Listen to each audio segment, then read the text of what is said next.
और राजनाथ सिंह साहब का इस सेरेमनी को अटेंड करना, ये सारी सिचुएशन जो है ये हमारे सामने आती है।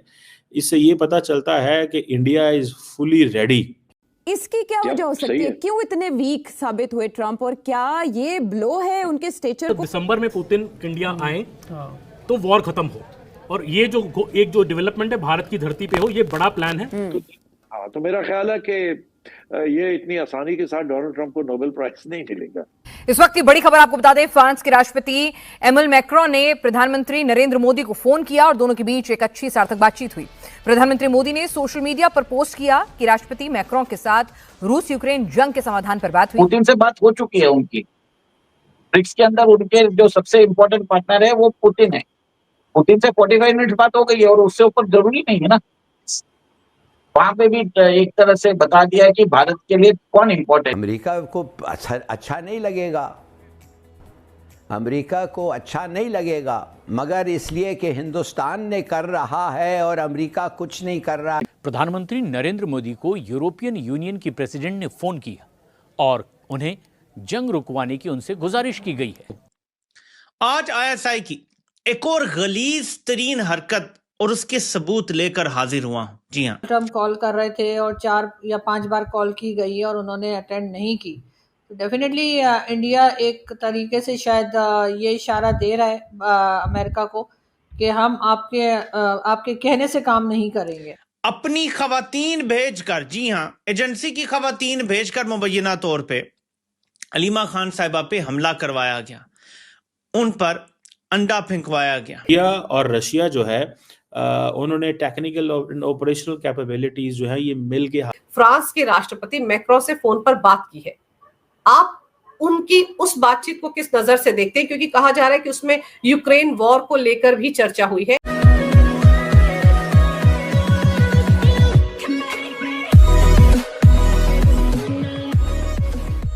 नमस्कार दोस्तों, अब सिचुएशन ये है कि नोबेल पीस प्राइज़ लेना था ट्रम्प को। अब इसमें इंडिया ने अड़चन डाल दी। पाकिस्तान ने नो डाउट नॉमिनेट कर लिया। क्यों? क्योंकि भाई सबका कहना ये था कि भाई इंडिया और पाकिस्तान के बीच में जो वॉर हो रही थी वो रुकवाई किसने? ट्रम्प ने। तो ऑब्वियसली उसको शांति के लिए नॉमिनेट करवाना चाहिए, लेकिन इंडिया ने मना कर दिया कि देखिए कोई थर्ड पार्टी इंटरवेंशन थी नहीं, ये सिर्फ और सिर्फ इंडिया का डिसीजन था ये जो सीज़ फायर है वो करना। अब उसके अलावा एक और चीज़ यहाँ पर हो रही है। पिछले दिनों आपने सुना होगा कि ट्रम्प ने यह भी कहा था कि भाई मैं रशिया और यूक्रेन की वॉर रुकवा के रहूँगा, लेकिन वो हुआ नहीं। लेकिन अब माहौल ऐसा बनता हुआ दिख रहा है कि इंडिया की धरती पर, भारत की धरती पर ये समझौता हो सकता है बिटवीन पुतिन एंड ज़ेलेंस्की, और हो सकता है कुछ ऐसी प्रोग्रेस हो यहाँ पर कि दोनों के बीच में जो वॉर चल रही है वो रुक जाए। जो भी हो, लेकिन अब देखिए इंडिया को इतना इंपॉर्टेंस मिलेगा। वही काम यूएस करना चाहता था, तो वही काम यूएस करना चाहता था, उससे भी उनकी जलेगी। उसके अलावा इंडिया के अंदर हो रहा है, उससे डबल जलेगी। देखना होगा क्या होता है आने वाले दिनों में। इसी के साथ ही वीडियो शुरू करते हैं। और हाँ दोस्तों, एक और रिक्वेस्ट है आपसे कि कृपया करके हमें सुपर थैंक्स के माध्यम से मदद करना ना भूलें। फ्रांस के राष्ट्रपति मैक्रों से फोन पर बात की है। आप उनकी उस बातचीत को किस नजर से देखते हैं, क्योंकि कहा जा रहा है कि उसमें यूक्रेन वॉर को लेकर भी चर्चा हुई है। पीएम मोदी ने इस पर ट्वीट भी किया था। देखिए, सबसे पहले तो 1 महीने में दूसरी बार बात हुई है प्रधानमंत्री मोदी जी की और मैक्रोन की, और उस समय बताया जाता है कि नेक्स्ट ईयर ब्रिक्स समिट होने वाली है और G7 की प्रेसिडेंसी फ्रांस के पास है। ब्रिक्स की जो समिट है वो भारत की अध्यक्षता में होने वाली है। दोनों ने बोला था एक दूसरे की समिट को हम सपोर्ट करेंगे, और फरवरी में AI समिट होने वाला है दिल्ली के अंदर, और AI समिट के लिए उन्होंने मैक्रोन को बुलाया। हाँ, उसके बीच में उन्होंने यूक्रेन के रिलेटेड भी बात की होगी, क्योंकि वो अभी आपने देखा है कि कैसे व्लादिमीर पुतिन मोदी जी के लिए 10 मिनट रुके भी थे और 45 मिनट्स उनकी 1-to-1 वार्ता भी हुई है। और ये वार्ता किसी के मतलब कोई भी ऑफिशियल प्रेजेंट नहीं था, 1-to-1 हुई है।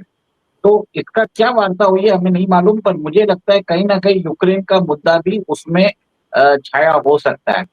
और इसी के लिए मेरे हिसाब से नरेंद्र मोदी जी ने मैक्रोन से उसके ऊपर भी बात कर चुके हैं। मैसेज तो देना है वो दे दिया होगा कोडेड लैंग्वेज में, और बताया जाता है कि जिस हिसाब से जेलेंस्की जब व्हाइट हाउस गए थे उस समय मैक्रोन भी साथ में है, और Macron is one of the leader जो इस समझौते को पॉसिबल करवा सकते हैं। ईयू के अंदर France and Germany are one of the most important members, और आज की डेट में ईयू में सबसे टॉलेस्ट लीडर अगर कोई है तो वो इमैनुअल मैक्रोन है। ये चीज बहुत इंपॉर्टेंट होती है। और सेकेंड बात ये है कि भारत के प्रधानमंत्री जो ब्राजील ने कॉल की है वर्चुअल समिट जो सितंबर 8 मंडे को होने वाली है, उसमें जयशंकर साहब जा रहे हैं। जयशंकर साहब यूनाइटेड नेशन जनरल असेंबली की मीट में भी वही इंडिया को रिप्रेजेंट करेंगे।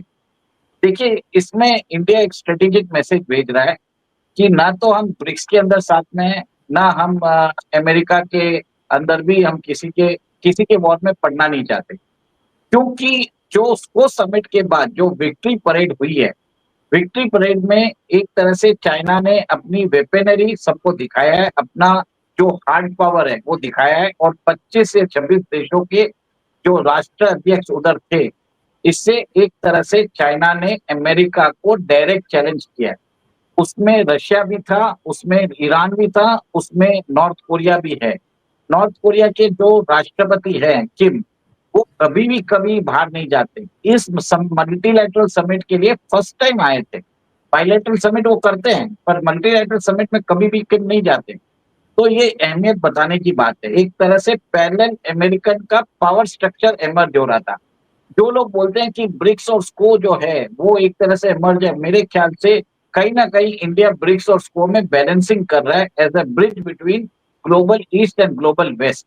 ये बात डेमोन्स्ट्रेट हो गई है, और इसी के लिए एक तरह से एंग्विश में आके उन्होंने बोला है ट्रंप ने कि we have lost India to darkest forces China. अब उसके बाद लुटनिक ने एक बयान दिया कि Bharat will come at the table begging, और हम उसके बाद देखेंगे कि हमें जैसी डील करनी हम वैसा चाहेंगे। और उसी दौरान कल बताया जाता है कि वहां के टेक समिट की मीटिंग हुई थी और सारे टेक जायंट्स उधर बैठे थे। उसमें भी अमेरिका में कितना कमिटमेंट होगा, उन सबसे पूछा था कि आप इन्वेस्टमेंट कितना करेंगे। मेटा ने बोल दिया 600 बिलियन, एप्पल ने बोल दिया 600 बिलियन, और माइक्रोसॉफ्ट ने 80 बिलियन बोल दिया। सब लोगों ने अपना कमिटमेंट दे दिया। तो ट्रंप को यही चाहिए था कि उनको अपनी टेक कंपनीज अमेरिका में इन्वेस्ट करे, वो कमिटमेंट चाहिए था। तो कम से कम उन्होंने $1.5 ट्रिलियन का कुछ इन्वेस्टमेंट, उन्होंने $1.5 से $2 ट्रिलियन का क्यूमुलेटिव इन्वेस्टमेंट उनसे पक्का करवा लिया। कल रात को ये भी बात आ रही थी कि टैरिफ के ऊपर जो सर्विसेज है, आईटी सर्विसेज, उसके ऊपर भी टैरिफ लगा सकते हैं, बट एक तरह से वो फेक न्यूज निकली है। उसके बाद डोनाल्ड ट्रंप ने बोला था कि मोदी और मैं बहुत अच्छे दोस्त भी हैं, और पर जो मोदी अभी कर रहे हैं वो मुझे पसंद नहीं। तो प्रधानमंत्री मोदी जी ने भी एक तरह से बोलते हैं रेस्पॉन्ड किया है कि हमारे और आपके रिलेशनशिप अच्छे हैं। देखिए, मेरा ये मानना है कि कहीं ना कहीं क्वाड लेवल जो टॉक्स है, जो एक तरह से खटाई में गिर गई थी, उसको शायद रिवाइव किया जाए। अब अमेरिका क्वाड को रिवाइव करना चाहेगा, और जिस हिसाब से डायरेक्ट चैलेंज दिया है अमेरिका को, अब उसके अमेरिका की नाक की सवाल की बात हो गई। अब चाइना को उसको मजा चखाना ही पड़ेगा। ये बात मुझे लग रहा है, ये मेरा लग रहा है कि क्वाड को रिवाइव किया जा सकता है। उसकी कंसल्टेशन मीटिंग्स या क्या, तो मतलब एक तरह से चारों राष्ट्रीय अध्यक्षों को कौन से डेट पे बुलाया जा सकता है। We can see Donald Trump coming to India, possibility है।